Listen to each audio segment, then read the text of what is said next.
உங்களுக்கு இதுல ஆர்வம் ஏற்பட்டது. எப்படியெல்லாம் உங்களுக்கு ஆர்வம் ஏற்பட்டது? எந்தெந்த விஷயங்கள் எல்லாம் நீங்க உணர்ந்தீங்க? நான் வந்து விருப்பப்பட்டு ஒரு ஆராய்ச்சி, ஒரு இன்ட்ரெஸ்ட் இப்ப உங்கள பத்தி சொல்லும்போது உங்களுக்குள்ள ஒரு சந்தோஷம் ஏற்படும் இல்லையா? ம்.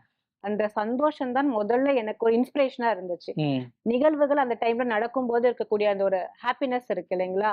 அத வந்து நான் எல்லா ஒரு ஃபேஸ்லயும் பார்க்கணும் அப்படிங்கிறதுல ஒரு இன்ஸ்பிரேஷன் இருந்துச்சு எனக்கு. ம்.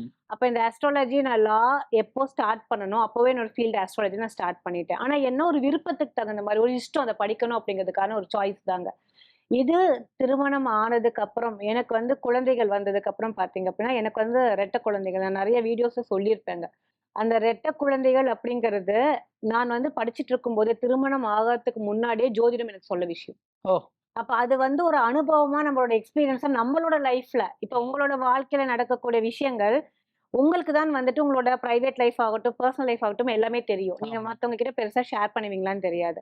அது நம்பளுக்கா நடக்கும்போது, நம்ம கிட்டத்தட்ட ஒரு காலேஜ் படிக்கும்போது நம்ம திருமண வாழ்க்கையோ, இல்ல வந்து குழந்தைகள பத்தின பெரிய அளவுக்கு சிந்தனை இருக்காது.